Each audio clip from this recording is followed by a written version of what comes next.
Salam alaikum à tous mes frères et sœurs en islam et bonjour à tous mes frères et sœurs en humanité. Donc j'ai le plaisir de vous retrouver aujourd'hui, mercredi 13 juin, donc à un jour de la fin du Ramadan, Inch'Allah, pour ma 10e vidéo sur ma série Mes écrits sur l'islam. Donc comme d'habitude, je vais vous lire un texte extrait de mon livre Je vous embrasse d'amour, qui est un livre composé d'écrits poétiques, politiques et philosophiques sur l'islam, agrémenté de versets du Coran. Puis après, je commenterai ce texte. Donc aujourd'hui, le texte que je vais vous lire s'appelle « Essai sur le voile islamique ». Donc c'est un sujet qui a beaucoup d'importance en France. Donc je vous lis déjà le texte et puis on en parlera après.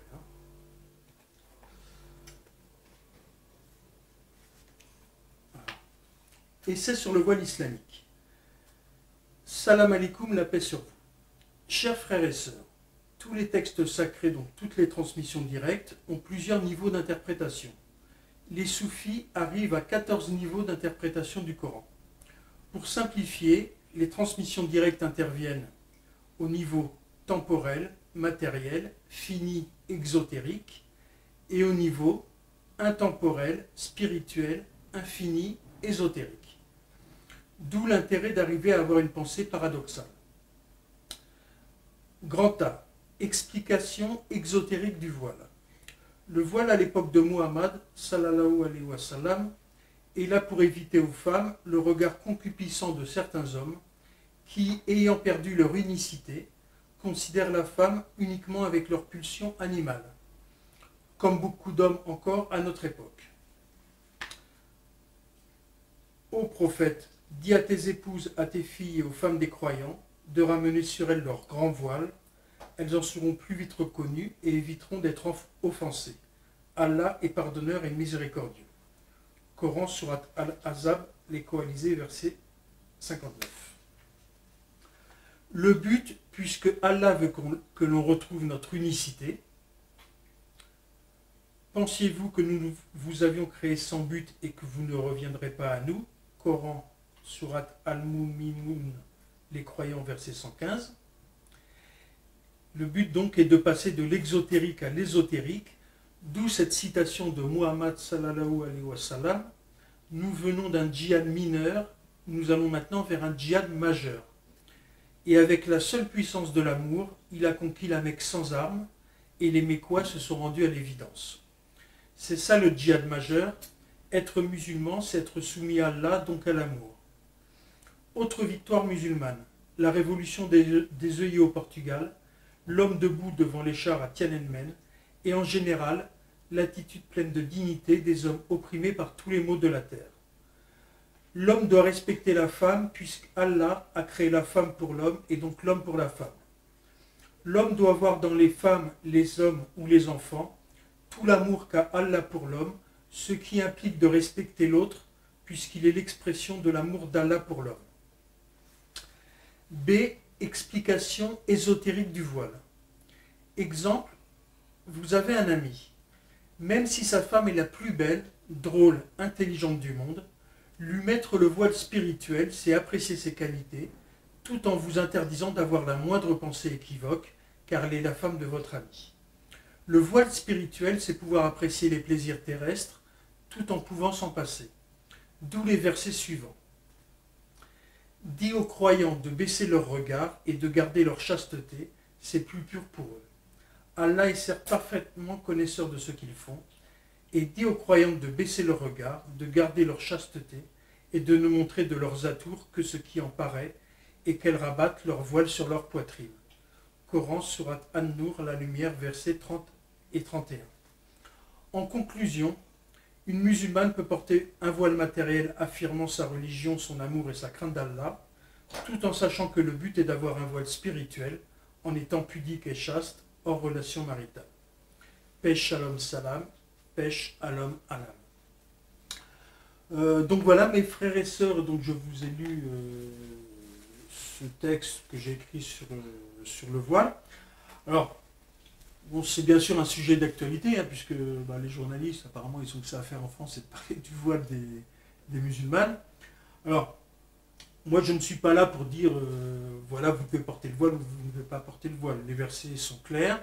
Donc, Allah donne une injonction, disons, aux musulmans de porter le voile pour éviter certaines choses.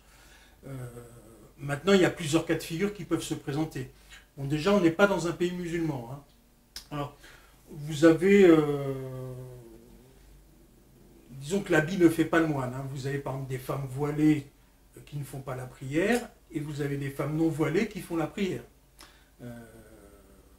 Donc, disons, la piété, c'est pas en fonction de l'habit, hein. C'est vraiment en fonction de des actes que l'on fait, des actes obligatoires, hein. Donc, que ce soit donc la shahada, la salat, la zakat, le ramadan et le hajj, ça c'est les 5 piliers de l'islam.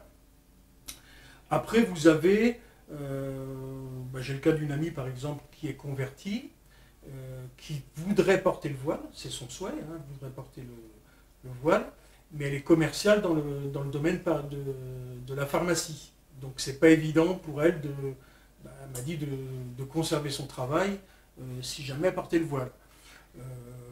Vous avez aussi, j'ai le cas d'une sœur qui, elle, a décidé de porter le voile. Elle a lu ses versets, pour elle c'était une évidence, il fallait qu'elle porte le voile. Donc elle a quitté le travail qu'elle faisait pour porter le voile.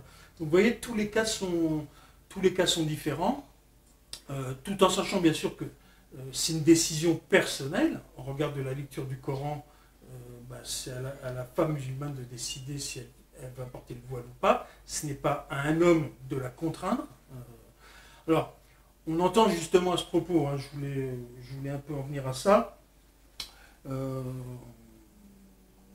des journalistes qui disent que le fait qu'une femme porte le voile, ça montre de la soumission envers l'homme. Déjà, ces journalistes, je ne sais pas s'ils connaissent beaucoup les femmes, hein, parce que trouver une femme à l'heure actuelle qu'on peut contraindre à faire quelque chose, c'est assez dur. Les femmes maghrébines, c'est encore plus dur, hein, si je peux me permettre de m'exprimer ainsi. Donc moi, toutes les sœurs qui portent le voile que je connais l'ont fait de leur plein gré. Je vous dis, c'était une évidence pour elles, c'est pour montrer leur amour d'Allah, etc. Après, vous avez peut-être quelques petites jeunes qui le font parce que c'est la mode, etc. Mais disons, pour moi, à 99% des cas, les femmes musulmanes qui portent le voile le font de leur plein gré, et c'est pour montrer leur amour d'Allah. Ça ne veut pas dire que celles qui ne le portent pas à l'heure actuelle en France n'ont pas d'amour pour Allah. Chacun, disons, ses cas de figure et ses propres choix personnels. Hein. Moi je pense que ce qui gêne à l'heure actuelle les politiques et les journalistes qui se font une obsession en France du voile, c'est que quand on voit une femme avec un voile dans la rue, ça nous fait un rappel d'Allah. Donc je m'adresse, disons, aux croyants et aux non-croyants. Hein. Un non-croyant qui va voir une femme voilée, il est perdu dans la dunya. Le fait de faire une voile voilée, ça va lui rappeler Allah. Ça, c'est la grandeur d'Allah qui nous utilise pour montrer différentes choses. Hein. Et c'est ça qui gêne les journalistes et les politiques, parce qu'ils voudraient qu'on vive tous dans un monde d'athéicité. Je ne dis pas de la laïcité, parce que la vraie laïcité, c'est de pouvoir, chacun a le droit de pouvoir exprimer sa religion. Ceux qui veulent porter une croix, ils portent une croix. Ceux qui veulent porter une kippa, ils portent une kippa. Les femmes qui veulent porter un voile, elles portent un voile. Ça, c'est la vraie laïcité à la française, telle qu'elle devrait être appliquée. Ce n'est pas le cas, on est plus dans un système d'athéicité où on voudrait masquer tous les signes religieux. Puisque le but, c'est qu'on soit uniquement un peuple de consommateurs qui ne pense plus à l'au-delà, qui ne pense plus à Dieu, et qu'on soit uniquement égoïste, etc.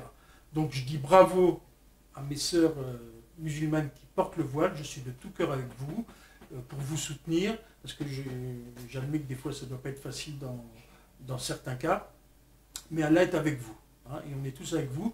D'ailleurs, vous avez beaucoup de non-croyants, ils s'en fichent complètement de voir une femme avec un voile. Il y en a qui prennent ça pour un signe de soumission parce qu'ils ne sont pas au courant, hein, et puis ils sont gavés par BFM, mais sinon, la majorité des gens en France se moquent totalement que vous ayez un voile, pas un voile, chacun va à ses occupations, et c'est tout. Les seuls que ça dérange, c'est certains journalistes et politiques.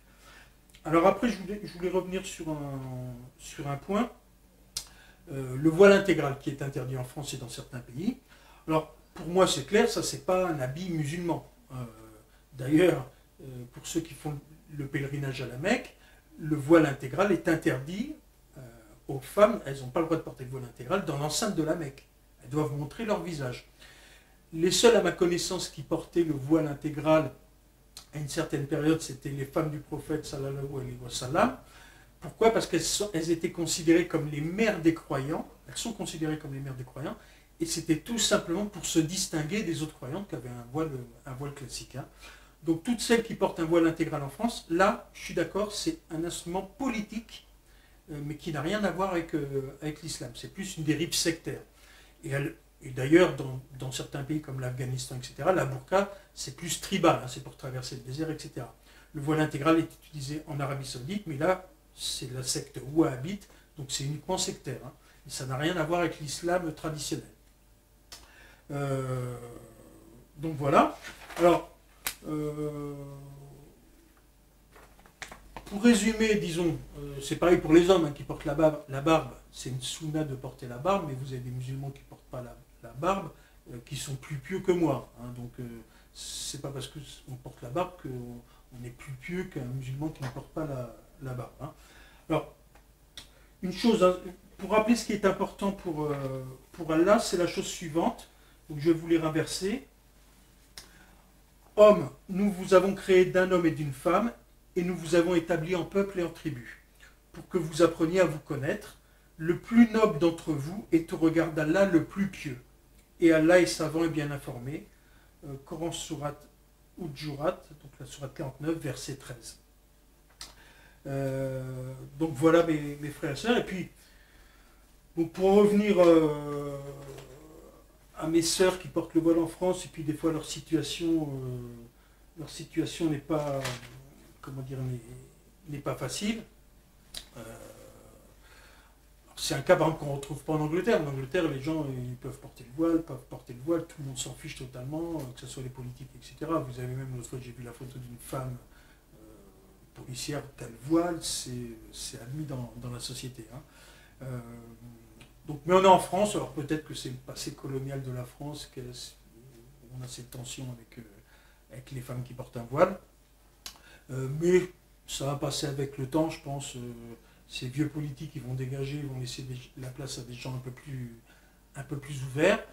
Et puis il faut rappeler que le voile n'était pas seulement une prescription pour les musulmanes. Hein. Les femmes juives ou les femmes chrétiennes portaient aussi le voile. Maintenant c'est tombé en désuétude, mais c'est pas pour ça que les femmes musulmanes devraient enlever le voile. Si elles veulent porter le voile, elles portent le voile. Si elles ne veulent pas porter le voile, c'est à chacune de décider. Et ce n'est certainement pas aux hommes et femmes politiques et aux journalistes de décider comment une musulmane doit s'habiller, doit porter le voile ou pas porter le voile. C'est la liberté. Vive la liberté, puisque on est en France, donc c'est liberté, égalité, fraternité. Donc le terme de liberté, il faudrait qu'il soit respecté et qu'on laisse un peu nos sœurs qui portent un voile tranquille. Donc mes frères et sœurs, de toute manière, en tant que musulmans, on subit quelques épreuves, mais c'est tout à fait normal, puisque l'islam est la seule force qui porte ombrage aux illuminations capitalo-sionistes qui voudraient mettre fer main basse sur la planète. Mais heureusement que grâce à Allah, l'islam est là, et en islam, de toute manière, on se battra toujours pour la paix, la justice et l'amour sur terre. Donc on ne laissera pas faire les illuminations capitalo-sionistes, et si on doit rappeler Allah par le voile de nos sœurs, et tant mieux. Voilà, tant mieux. Et de toute manière, je le redis une nouvelle fois, vive la liberté. Et je vais vous lire un dernier verset, parce que le prophète sallallahu alayhi wa sallam nous supporte durant nos épreuves. Donc il y a ce verset donc de la sourate 9, le verset 128. Certes, il vous est venu un envoyé issu de vous, il compatit à ce que vous endurez, il est plein de sollicitude pour vous, car il est de toute bonté et de toute compassion pour les croyants. Donc voilà mes frères et sœurs, donc je dis salam alaikum à tous mes frères et à toutes mes sœurs, qu'elles portent un voile ou qu'elles ne portent pas un voile. Je dis bonne soirée à tous mes frères et sœurs en humanité.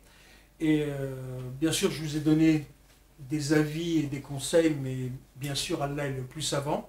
Donc je conseille à chaque musulman de tenir d'étudier, donc de lire le Coran, d'étudier la Sunna, et c'est ce que nous demande Allah. Et, et je vous dis donc salam alaikum une fois de plus, et à bientôt Inch'Allah pour une prochaine vidéo. Et bonne fin de Ramadan à tous.